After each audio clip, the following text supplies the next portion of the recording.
America's early 1920s manifested chaotic social patterns. Americans danced to the sound of jazz, showed their contempt for alcoholic prohibition, and debated everything from abstract art to Freud. In response to these disconcerting social patterns, a wave of revivalism swept across the cultural landscape, especially in the American South. Who would dominate American culture, the modernists or the fundamentalists? Looking for a showdown, the modernists found one in a Dayton, Tennessee courtroom in the summer of 1925. There, a jury was to decide the fate of John Scopes, a biology teacher charged with illegally teaching the theology of evolution. The guilt or innocence of John Scopes, and even the constitutionality of Tennessee's anti-evolution statute, emerged as a conflict of theological proportions. Mr. Darrow, you may now address the court for the defense. Your Honor, as we begin, I would make the motion that this case be dismissed on the grounds that the Butler Law is unconstitutional. If today you can make it a crime to teach evolution in public schools, and tomorrow you can make it a crime to teach it in private schools, and the next day anywhere else. And then we'll ban newspapers and books, and the next day preachers. And then backwards we go to the glorious ages of the 16th century, when bigots lit torches to burn men who brought any kind of intelligence and culture to humanity. Mr. Darrow, while I sympathize with your concern, I'm going to dismiss your motion on the grounds that I do not wish to set precedent in this court. I will leave that to the appellate. Now, let's move on with jury selection. We will now begin this court with a session of prayer. Your Honor, I object to prayer, and I object to the jury being present when you rule on my objection. The jury is not here. I do not want to be unreasonable about anything, but I believe I have a right. I understand that you yourself have open court with prayer sometimes, and sometimes not, and we took no exception on the first day, but no attempt by means of prayer or anything else should be made to influence the consideration of this jury. This matter has already been decided by our Supreme Court. Prayer in court is admissible. Your Honor, we do not object to members of the jury praying in secret, but we do object to the turning of this courtroom into a meeting house. We believe that opening in prayer each morning will be argumentative and will increase the hostility to the case that we are trying to present. I see nothing that might influence the court or the jury as to the issues. I believe in prayer myself. In fact, I constantly invoke divine guidance when I'm here on the bench. I see no reason why I should not continue to do this. Overruled. William Jennings Bryan, former three-time Democratic candidate for president, led the fundamentalist crusade to banish Darwin's theory of evolution from American classrooms. Clarence Darrow, a zealous agnostic lawyer for the American Civil Liberties Union, joined the fray against Bryan to turn the trial into a broadside attack on fundamentalism. The purpose of the defense is to show you from every field of science what evolution really is. The defense maintains that the book of Genesis is in part a hymn, in part an allegory, and was written by men who believed that the earth was flat and should not, therefore, control the teaching of science in our public schools. The narrow purpose of the defense will be to establish the innocence of the defendant John Scopes. The broad purpose of the defense will be to prove that the Bible is a work of religious aspiration and must be kept in the distinct field of theology. We maintain that science and religion embrace two distinct fields of thought. Thank you, gentlemen. And now we will hear from the prosecution. Your Honor has already held that the Butler Law is constitutional for now. Being the law of the land, there is but one issue before this court, and that is, did the defendant violate the law? This law interprets itself and says that whenever a man teaches that man descended from a lower order of animals, he is guilty. My friend, Mr. Darrow, is talking about a theory of evolution. In essence, he wants us to throw out the evidence and argue evolution. But the evidence involves whether or not a man broke the law, not whether the theory behind such law can be refuted with some competing evidence. And we will show that Mr. Scopes broke the law, plain and simple. The next morning, upon calling for order in the court, and before the regular session began, Clarence Darrow openly displayed his disdain for fundamentalism and manifested his cunning trial lawyer craft. Since the prosecution had argued that they would show that Mr. Scopes had broken the law by teaching evolution in the classroom, Bryan proceeded to the evidence. Members of Scopes' high school biology class made excellent witnesses.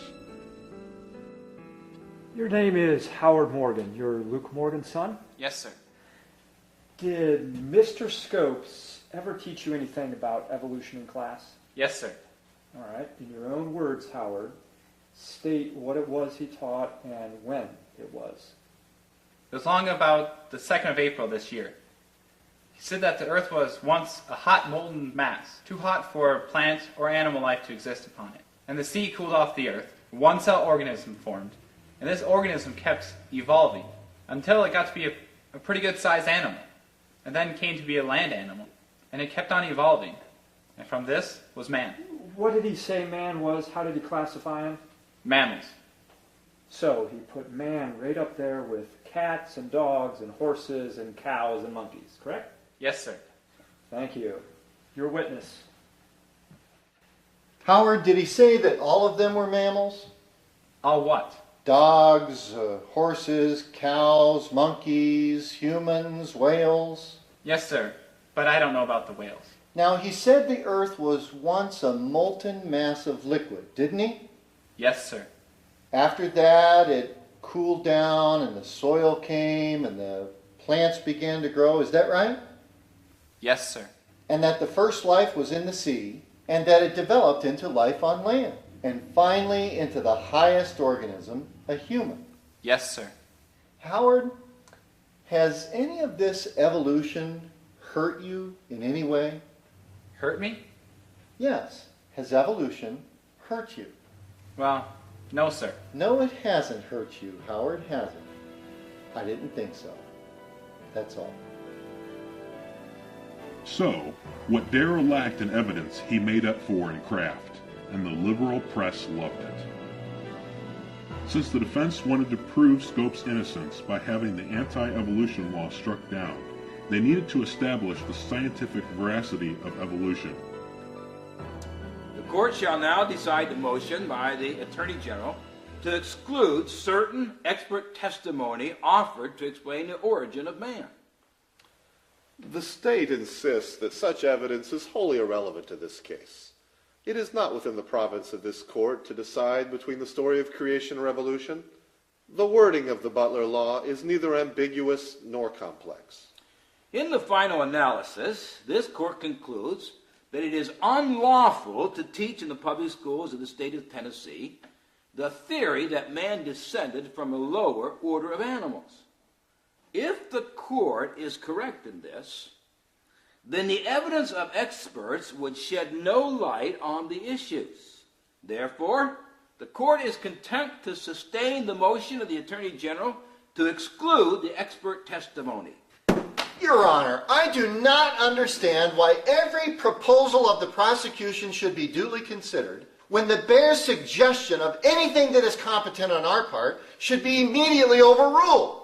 I take it you mean to reflect upon this court? Well, Your Honor is entitled to hope. Mr. Darrow, it has been my policy as a judge to be cautious to avoid rushing to conclusions. You are in contempt of court, and I am going to give you a citation and lawful bond for $5,000.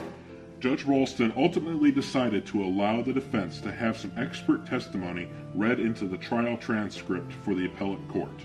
But the expert testimony was read into the transcript without the jury present. The media told that Darrow was in contempt of court, but they painted him as the darling of the country. With no real experts to testify on Scopes' behalf, Darrow tried the unthinkable. He knew Bryan considered himself an expert on creation. If Darrow couldn't make evolution look respectable, perhaps he could make creation look despicable, especially in the form of William Jennings Bryan. Your Honor, the defense would like to call Mr. Bryan as a The witness. prosecuting attorney? If you ask him about any confidential matter, I will protect him, of course. If Your Honor please, I can testify. Why not? But I insist that Mr. Darrow can be put on the stand. All right. You want Mr. Bryan sworn in? No. I can make affirmation. I will say, so help me God, I will tell the truth. No, I take it you will tell the truth, Mr. Bryan. Now, you've given considerable study to the Bible, haven't you, Mr. Bryan? Yes, sir, I've tried to. You believe that Jonah was swallowed by a big fish. Do you believe that God made a special fish big enough to swallow Jonah? Well, of course, sir. Let me add that one miracle is easy to believe as another. Just as hard? Well, maybe hard for you, Mr. Darrow, but easy for me. Easy enough to believe that perhaps Jonah swallowed the big fish. If the Bible said so. The Bible does not make as extreme claims as evolutionists do. Extreme claims. Doesn't the Bible say that Joshua commanded the sun to stand still for the purpose of lengthening a day? And you believe it, don't you? Yes, sir, I do. I want to object, Your Honor. Mr. Bryan is willing to be examined. Go ahead. Mr. Bryan, have you ever considered what would happen to the earth if it suddenly stood still? Don't you realize it would be turned into a molten mass of lava? I will let you testify to that when you're on the stand. I'll give you the chance. Your Honor, we are attaining no new evidence. Your Honor, Mr. Darrow has not had much chance. But they did not come here to try this case. They came here to try revealed religion. And I came here to answer them. And they can ask any question they please. All right. Now listen. Do you believe that Earth is about 4,000 years old? Oh, no, it's much older than that. Now how much? I can't say. Well, doesn't the Bible itself say that it is? No, the Bible does not say whether it's older or not. Do you believe the Earth was made in 6 days? Not 6 24-hour days, no. Well, doesn't it say so? It doesn't say 6 24-hour days. No, sir. Are you about through, Mr. Darrow? Your Honor, the reason I am answering these questions is not for the benefit of Superior Court. I am answering because I do not want these gentlemen to say that I was afraid to meet them and answer their questions.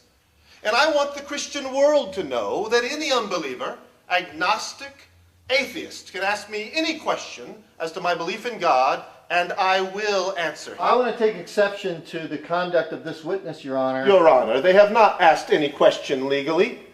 And the questions they have asked have been for the purpose, as the question about Jonah was asked, to give this agnostic a chance to slur at a believer in the Bible. And I have answered him. I have answered him so that he can't go out and tell his friends, his atheistic friends, that I wouldn't answer their questions and appear in this court before them. No other reason in the world. It's the only reason I'm here. Your Honor, I hope for the last time that no further attempt will be made by Mr. Bryan to say that the defense is concerned at all with Mr. Darrow's religious views or lack of religious views. We are here as lawyers with a right to our religious views, but we do not intend to try the case based on Mr. Darrow's agnosticism. All right. You may proceed. Did you ever discover where Cain got his wife? I'll leave the agnostics to look for her. Well, the Bible says he got one, doesn't it? Were there other people on the earth at this time? I cannot say.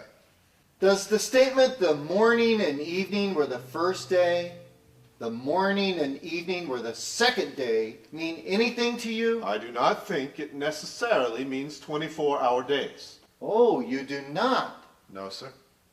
You do not think those were literal days? I do not think they were 24-hour days. My impression is that they were periods. Well, Now, I would not want to argue against anybody who believed they were literal days. I'll read it to you from the Bible. Your Honor, I believe we can shorten this testimony. The only purpose Mr. Darrow has is to slur at the Bible. I object But I to will that. answer his questions. I will answer it all at once, and I have no objection in the world. And I want the world to know that this man who doesn't believe in God is using a court in Tennessee object to to that. slur at the Bible. And it will take time to answer him, but I will take that time. I object to your statement, and I am exempting you and your testimony that no intelligent person on the earth believes. Enough! This court is adjourned to 9 o'clock tomorrow morning. The press simply gloried over Darrow's move. Bryan had conceded to a less than completely literal interpretation of Genesis. Yet he had also manifested Darrow's true intent to slur Christianity. The reporters, of course, highly favored Darrow. Though he had lost the case, he had won the press. The next day, before Bryan could put Darrow on the stand, the defense surprised the court again for the last time. Your Honor, may I address the jury? Thank you. People of the jury, we came down here to offer evidence in this case, and the court has held under law that the evidence we had is not admissible. And so all we can do is take it to a higher court to see whether it's admissible or not. Now, as far as this case is concerned, if you believe, as the court has held, that my client taught that man descended from a lower form of animals, that you will find him guilty, and you heard the testimony and there's no dispute about the facts of the case, so we would ask that you now render a guilty verdict. Jury deliberations were a mere formality. Within minutes, Judge Ralston read the verdict.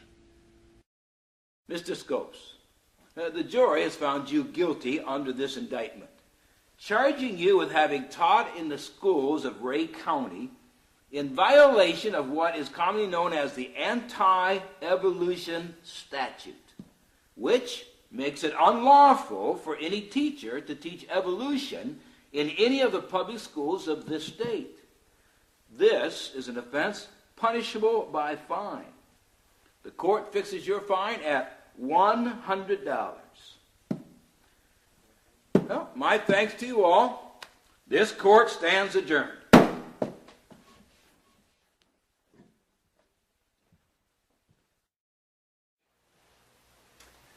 Well, congratulations. Yes, we won. I sure wish the end had gone differently. I so wanted to get Darrow on the stand and show the flaws in evolution, but he was a cunning adversary. He knew exactly when to concede. In fact, I don't think he ever intended to take the stand. I should have seen it coming. I'm so sorry. I know how hard you worked on your questions for Darrow and on your closing statement. It was brilliantly written. Well, never mind that. The appellate court has it now. If only we could have gotten him on the stand. I know you could have. Never mind, my friend. Never mind. What happens next? I do not know, but there are broader issues involved in this. In fact, the fate of our civilization may be at risk. How so? Science is a magnificent force, but it is not a teacher of morality. It can build gigantic ships, but it can't design the moral rudders that are needed for storm-tossed human vessels. But can modern man accept a pre-scientific morality? If our civilization is to be saved, it must. The problems that are created by the so-called intelligence of modern science can only be solved by the meek and lowly teachings of the Nazarene. Evolution is a brutal and bloody doctrine, which, like the rabble 1900 years ago, will crucify God if it gets a chance. We are in a battle royal between unbelief, which claims to speak through science, and the Christian faith. And we must stand for the Word of God. Well, it seems that in this battle, the tide has turned against us. Yes, my friend, it does. But whatever the currents of modern life, we have the truth. And we must not be ashamed of the truth. And what's more, we must stand in such a way that Christ will not be ashamed of us.